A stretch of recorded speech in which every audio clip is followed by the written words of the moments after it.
time you want. What are your thoughts on if you know about it, the decriminalization of drugs? Whether that was a good thing or bad thing. So here's the deal. To some degree, that was super awesome. Stop protecting me from myself. Like, if I want to do something stupid and detrimental to myself, so be it. So long as it's not bleeding over into society, and so long as I'm not victimizing society to accomplish my goals of being a drug addict. Unfortunately, that doesn't happen enough. So the ideal behind decriminalization of drugs and understanding that addiction is a disease, it's not a choice. I don't choose to piss off every ounce of potential that I have and spent my entire adult life being a loser. But I excel at it. As a matter of fact, I'm really fucking good at being a piece of shit. Well, what's it going to take to change then?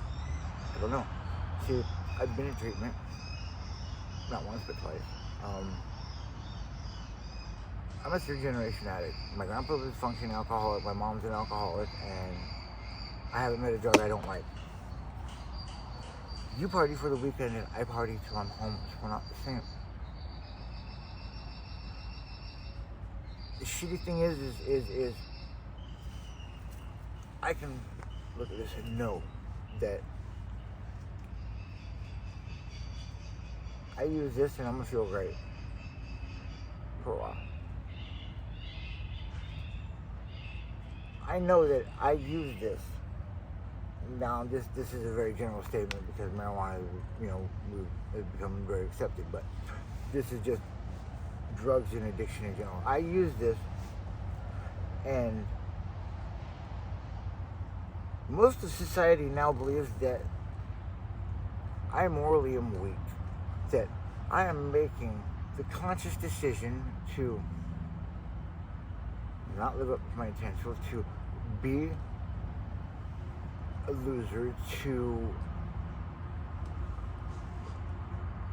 constantly chase something that is going to do nothing but destroy my health, my relationships, and ultimately destroy me. Because of my intelligence and my potential and my smarts, it should be a no-brainer. It should be there's nothing to think about. That this is not what I should be doing. Can anybody change your mind? The problem is that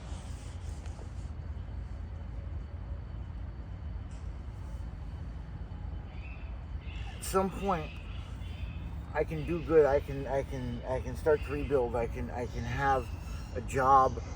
I can be doing the things that I need to, going to treatment, taking care of my,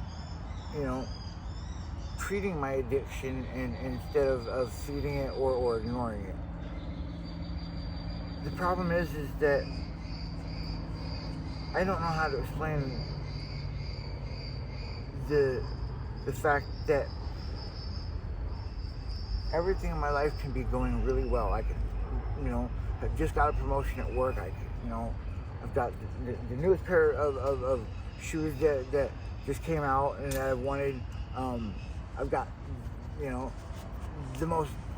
latest up-to-date, gaming system and I got a group of friends that I play with every night online, and I can have everything that I've desired and needed. And at some point, I'm gonna wake up and I'm gonna be like, I want to get high.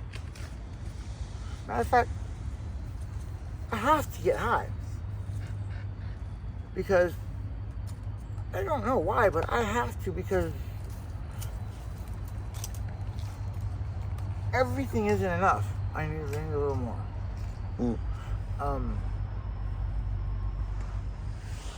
So I was going to ask, what's it going to change you, to help you get sober? Can anybody do anything? Or is this something you just have to change on your own? So I've seen people that have been through complete hell, completely turned their lives around, and are living their best life now. Like, I've seen so many wonderful things, happen for people in recovery. And I see them put in the work, and I see them, find themselves and learn how to love themselves, and all those wonderful things. And I start to wonder, like, maybe if I'm really broken. Like, really, really broken deep down inside. And the reason why I think that, not just because of my addictive personality and the fact that I can't just have one, I've got to have 20. And that once I get high, I don't want to come, I practically refuse to come down. Like, I run until I fall from sheer exhaustion.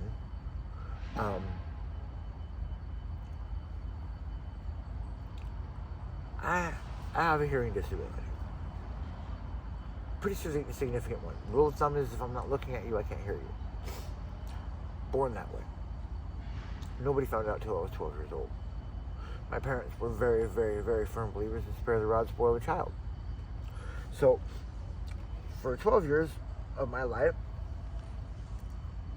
very common, pretty much a constant in my universe was me being punished for being an asshole and not doing what I was told, ignoring people, and just generally doing what I want to do and not what everybody else wanted me to do, and or doing exactly what they told me not to do.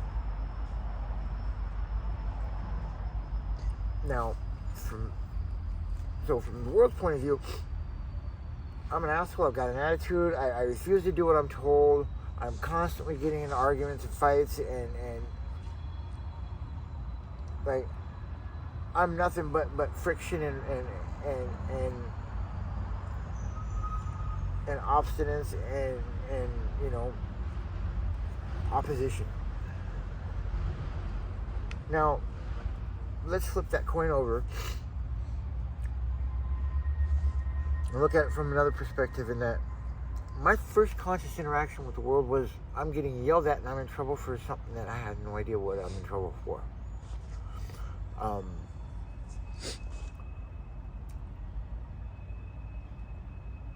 I get told by somebody over here, they ask me to do something and I hear a portion of it, and so I fill in the blanks, I ad-lib it, and I'm in trouble because I didn't do what was asked of me.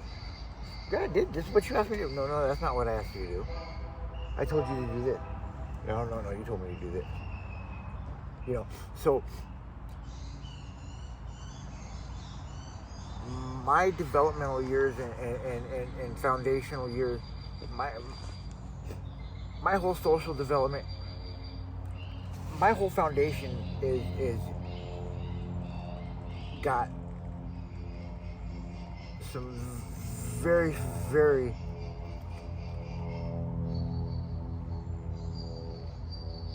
shall we say influential and super important elements that are missing from my makeup that everybody else has. There's social filters and nuances and things that I don't have, that don't exist for me, that you can only get this during this time of life, through the growing up process. And if you're not present for that lesson, guess what? You burn. You don't get to relearn that lesson. You don't get to make it up. The problem is that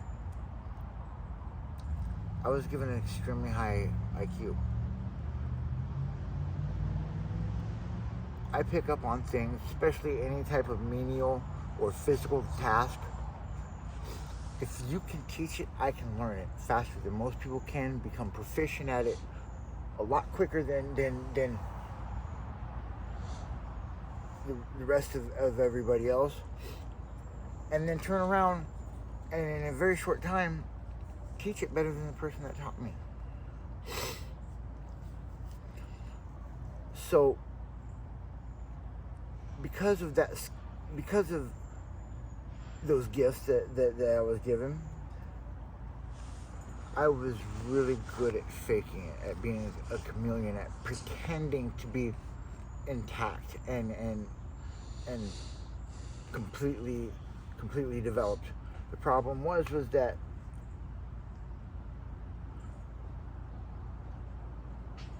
I missed out on so much important shit as a child and growing up and in interactions and with my families that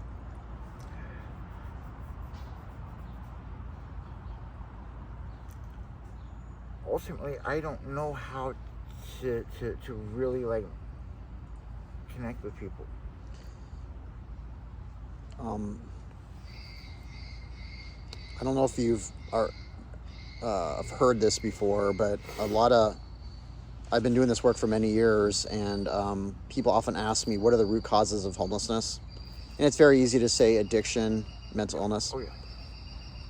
I would argue it goes back further to childhood trauma.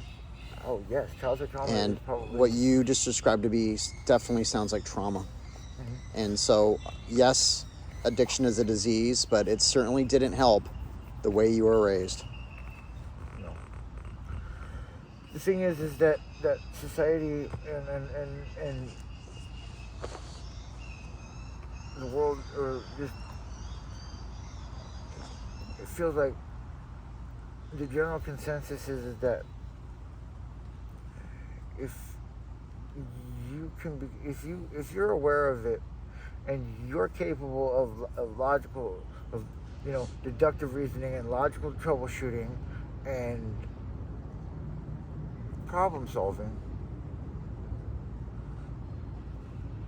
realistically, I have all the tools that I need to fix myself. What you need, though, is the support. You need a professional help, don't you think? So the mental health diagnosis, the mental health evaluation says that I suffer from trauma. I've had,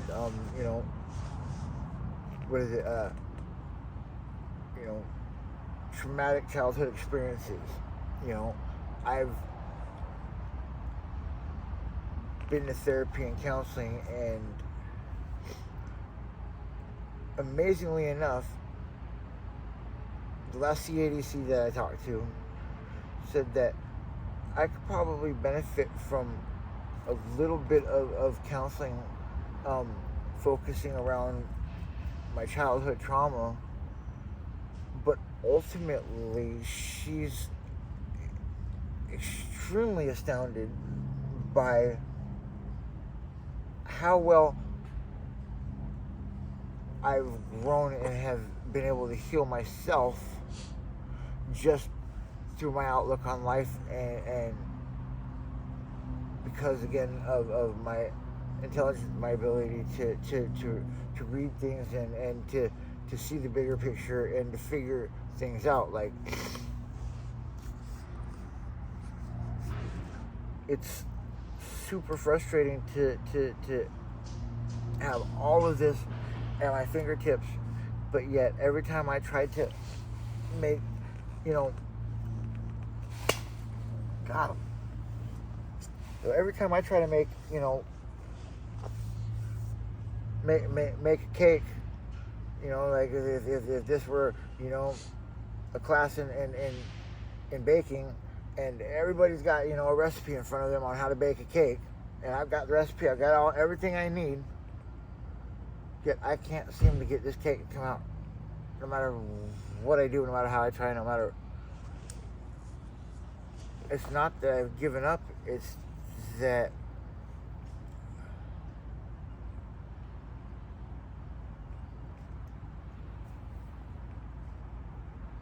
as somebody who does learn, like, and is capable of seeing, you know, the trend of things,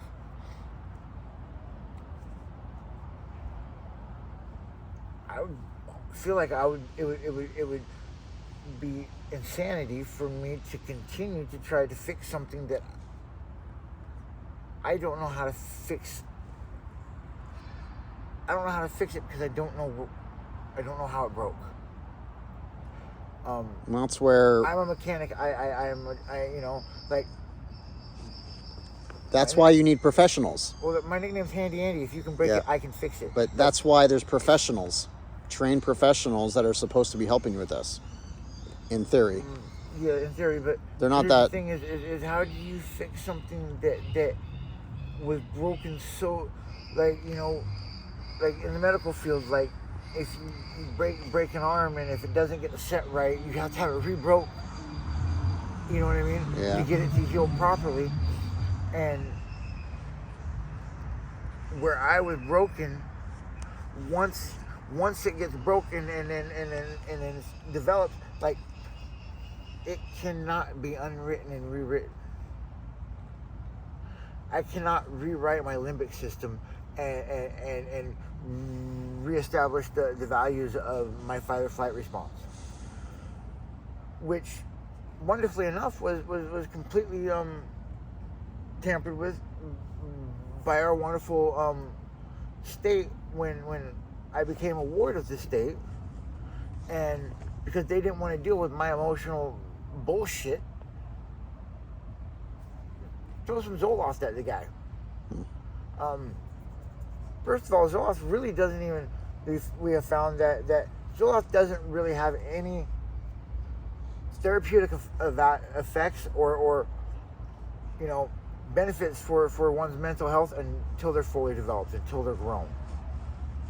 I was 12 years old being pumped with 150 milligrams of this shit for 4 plus years. They give adults 50 milligrams, like 150 milligrams for a kid. Like, they were just trying to keep me fucking like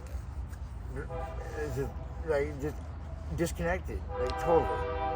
Like, they then decided in their infinite fucking wisdom that because of my super short fuse and extremely explosive reaction to stress in life, that I would benefit from another wonderful drug called Depakote. Now, 1,000 milligrams of this particular substance every day for 2.5 years. When I was put on it, they told me that it was going to open a window in my head and give me the opportunity to stop and think about what I was going to do before I did it, so that I could seek out other options rather than haul off and just deck somebody because I didn't like what they said, or I didn't like that they disagreed with me or teased me because I did something silly or set myself up to get clowned. Like, I didn't have a sense of humor as a teenager. Like, I was hypersensitive and I took everything personal, even when I wasn't supposed, even when I shouldn't have. Constructive criticism, like, don't even try, because I'm gonna try to hurt you because you're pointing out flaws, you're pointing out things that I'm not doing right, and so that's how I would deal with it. I would lash out with anger and violence. Well, the Depakote changed that for me. Unfortunately, I haven't been on Depakote since I was 17 years old and I'm 41. There was a time where if you stood up and you got in my face and you said, you mean like we're going to get our ones, smack, like, it was on. Like, I'll fight you and I didn't give a shit, like, let's do it. Like, I got something for everybody. You know, I've been through hell, and you know, I've been shit on my whole life. Like, I got some shit to hand out. I got some change. You guys got some change coming back. You know, and then the debit code made it so that here I am in high school and I'm in an argument with somebody, or there's that you know, that clash of you know, personalities, and whereas before I could engage, and then when the time was right, you know, and you know, get physical and do what I needed to do. Now it was when it was time to get physical, I'd stand there and cry. Like,